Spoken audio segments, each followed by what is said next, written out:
Здраво, ова е 274-тото издание на Видеологија со Златко Ѓелевски, дигитален краток осврт за актуелни филмски остварувања, односно спонтана критичка анализа која е збир на први впечатоци илустрирани со подвижни слики. На денешниот репертоар е Return to Seoul на Дейвид Чоу, во кој станува збор за 25 годишната французинка Френки, глумена од Парк Ји Мин, која се враќа во Кореја, земјата во која е родена, пред да биде посвоена од францускиот брачен пар.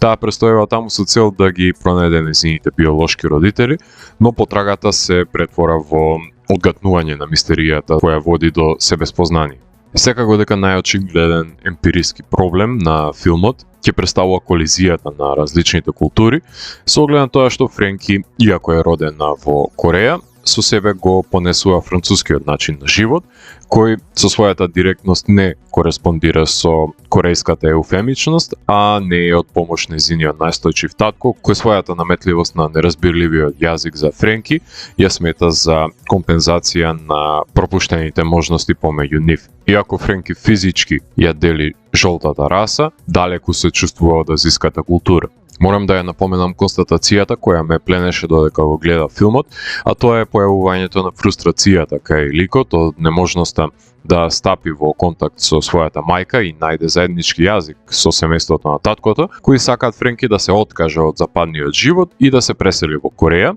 да и најдат маж и да наметнат сосема поразличен идентитет од тој што го градела цел живот, да го обезличи и потисне тој значителен дел од постоењето, на што таа се противи. Фрустрација која се рефлектира на гледачот, која паралелно раѓа верзија кон ликот, кој поради неможноста да го испише саканото сценарио на нејзиниот живот, ги оттурнува сите кои ќе се обидат да се доближат до неа. Неодвоив нуспродукт на нејзината успешно-неуспешна потрага е меланхолијата, која што се раѓа од неможноста да се врати времето назад, но и еден потаен гнев кон мајката која одбива да се види со нејзината ќерка. Француските родители се единствените родители на Френки кои не се откажале од неа, на кои не им е баш едно што нивната ќерка упорно и тврдоглаво ги бара биолошките родители кои се откажале од неа. Што бара трагачот? Што сака Френки да постигне со нејзиното копање во минатото кое никогаш не го имало? Ќе има две среќни семејства помеѓу кои ќе мигрира повремено и да се запознае со нејзините биолошки родители од еден крај на светот, што ќе резултира тоа откритие. Дали нејзината потрага постепено се обесмислува и со самиот тој јалов процес се тура бензин на бесот на неможноста за промена во одземената преамбула на нејзиниот можен корејски живот, возможен е тој корејско-француски дуализам на бивалентниот идентитет воопшто.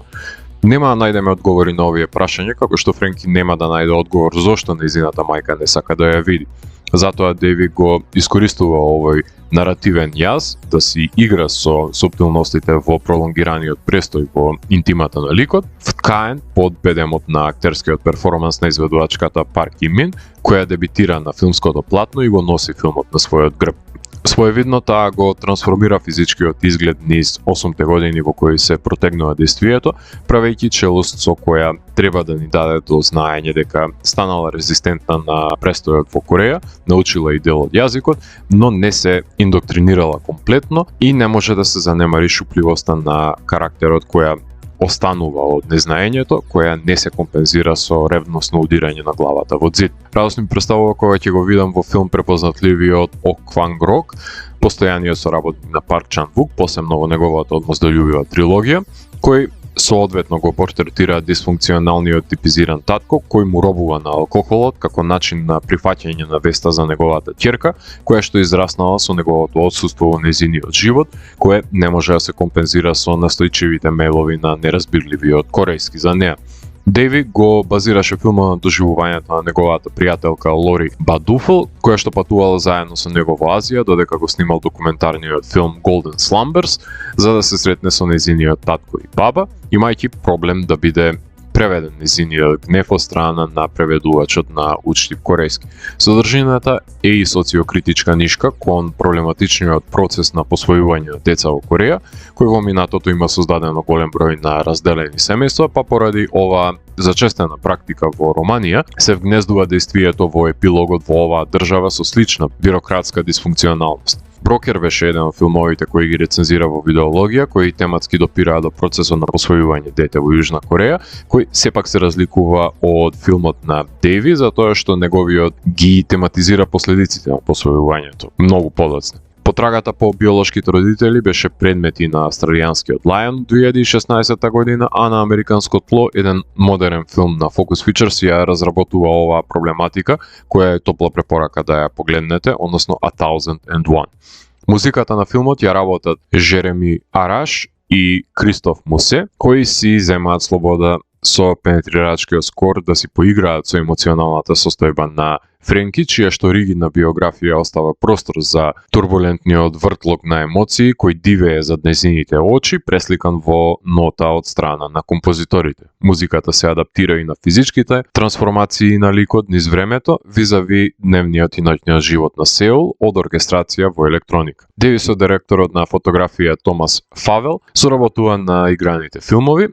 кој не ја оддалечува камерата од Френки во секој кадар, но исто така ја кадрира наспроти колоритниот урбанизиран корејски предел со нејасните називи за туѓинката во земјата во која е родена, наспроти руралниот крајбежен предел во кој преодредено е да се рибари во биолошкото семејство на Френки. Монтажерката на филмот е Доунија Сичов, која со помош на структурираното хронолошко дејствие со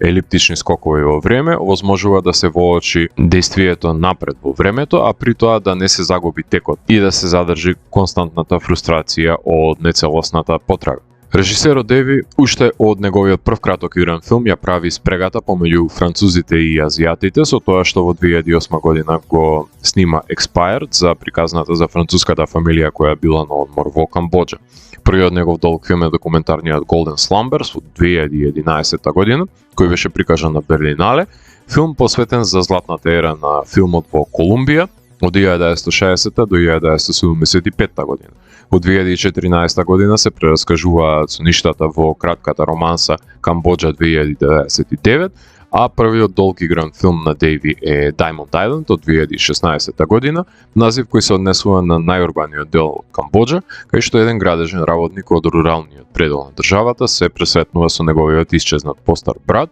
филм кој беше награден од критичарите на Канскиот филмски фестивал. Така што реобединувањето на членовите на семејството и судирот на западниот и источниот начин на живот се константи во изборот на тематските одредници на режисерот. Со оглед на тоа што се вкупното внимание од филмот го примамува централниот женски лик,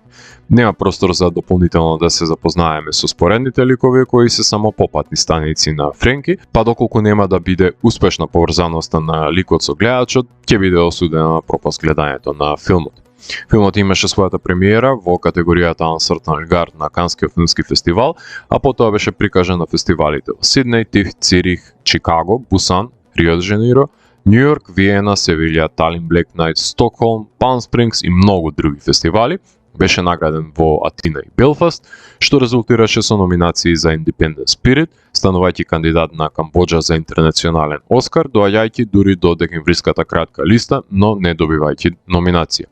Филмот се наоѓа на Mubi и е дистрибуиран во киносалите од култните МК2 и од Sony во САД, кои го преименува насловот во All the People I've Never Been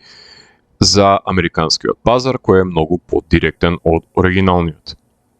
Филм за составување на мозаикот од парчиња на сопствениот идентитет, кои недостасуваат за да биде целовито едно постојање, но нивното збирање може да биде фрустрирачка потера која ќе води кон непоправливи одлуки. Потрагата по коренот може да биде неплоден и емоционално истоштувачки процес, додека свесно или несвесно се враќа туѓинката во родната земја која не била нејзин дом. Ако морам да го евалуирам, тогаш Return to Seoul од мене има 4 од 5. Доколку ви се допадна 274-тото издание на дигиталната архива Видеологија, лајкувајте го видеото, споделете го и следете го каналот. Последете и постанатите рецензии на виртуелната полица. Ви благодарам за вниманието. Поздрав!